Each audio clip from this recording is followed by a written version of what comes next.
ഇത്രയും നല്ല സോഫ്റ്റ് ഉണ്ണിയപ്പം ഞാൻ കഴിച്ചിട്ടില്ല. ഇതിന്റെയൊക്കെ അതിന്റെ ചേരുവയും പിന്നെ ഏറ്റവും വലിയ ഗുണമെന്ന് അറിയാം, മധുരം കറക്റ്റാണ്. ഓവർ മധുരമായ ഒരു തിന്നാനൊക്കത്തില്ല. വളരെ സോഫ്റ്റ്. അല്ല, അത് ചേർക്കുന്നത് കറക്റ്റായിരുന്നു. അതിലാണല്ലോ ഇരിക്കുന്നത്. എല്ലാ സാധനങ്ങളും എല്ലാം വീട്ടിലുണ്ടാക്കുന്ന പോലെ ഉണ്ടാക്കും. പ്യൂർ ഗീക്കാത്തോ. അപ്പൊ ഇനി ഒരു ഓണം സമയത്തൊക്കെ വരും. ഉപ്പ്, ശർക്കര വരട്ടി, ഇഞ്ചിപ്പുളി, തോരൻ, അവിയൽ, മാമ്പഴ പുളിശ്ശേരി, എരിശ്ശേരി, ഉറുക്കുകാളൻ, ബോളി വരെ ഉണ്ട്. ബോളി എന്ന് പറഞ്ഞാൽ നമ്മളെ ട്രിവാൻഡ്രത്ത് ഒരു പാഷനാണ്. ബോളി പത്മനാഭസ്വാമിയുടെ നേരെ മുമ്പിൽ തന്നെ ഉണ്ട്. അതെ, ഉണ്ട്. പാൽപ്പായസം ഇതെല്ലാം ഉണ്ടാക്കും.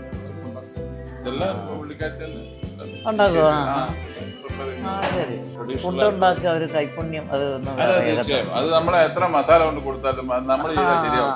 മട്ടൺ ഫ്രൈ ആണെങ്കിലും ബീഫ് ഫ്രൈ ആണെങ്കിലും അതിന്റെ ചേരുവ കറക്റ്റ്. നിങ്ങളൊക്കെ ഇവിടെ ജീവിക്കുന്നത് നല്ല ഫുഡൊക്കെ കഴിക്കാം, നല്ല ഫിഷും മട്ടനും എല്ലാം.